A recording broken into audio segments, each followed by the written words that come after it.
سلام عليكم، كيف الحال يا اساطير؟ اتمنى انكم بخير وبصحة جيدة. عدنا لكم بفيديو جديد وفكرة رهيبة، لكن قبل البداية لا تنسى الصلاة والسلام على رسول الله والضغط على زر اللايك والاشتراك اذا كنت جديد. ويلا بينا. فكرة فيديو اليوم راح نشرح فيه حدث الجديد، واللي هو حدث شهر رمضان او حدث الفنانيس. المهم هذا الحدث الجديد راح ينزل ان شاء الله الاسبوع القادم يوم الخميس. راح اوريكم الشخصيات والاشياء بتاعها والاوفر وكل الاشياء، لذلك خليك معنا في المقطع ويلا بينا.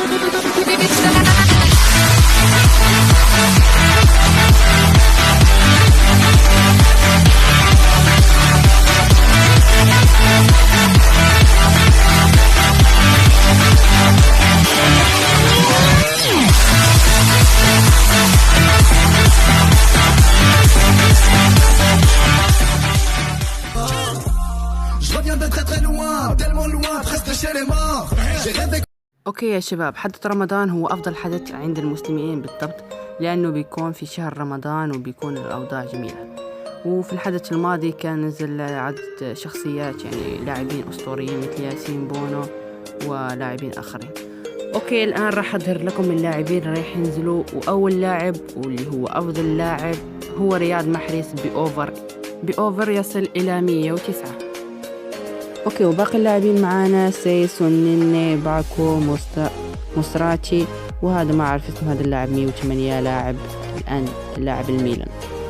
اذن يا شباب هذه هي الشخصيات. حقيقة الاوفر عجبني، يعني فوق اكتريتهم فوق 100. ما اعرف اذا في لاعبين تاني، ولكن هذه هي ابرز اللاعبين. حقيقة اوفرات جيدة. سيس حقيقة راح اشتريه انا بالضبط، هو ورياض محرز هي اغلى بطاقة، يعني 109 وافضل بطاقة. لذلك يا شباب على ما اظن هذا الحدث راح ينزل الخميس القادم ان شاء الله، يعني في اول يوم من رمضان تقريبا او ثاني يوم، ما اتذكر متى راح يكون رمضان. المهم هذه هي ابرز اللاعبين اللي راح ينزلون في حدث رمضان. طريقة شرائهم او الاشياء كطريقة الحصول عليهم لحد الساعة لم يتم تسريبها. ان شاء الله اذا تم تسريبها راح ننزل لكم مقطع عليها وراح اوريكم كيفية الحصول عليها.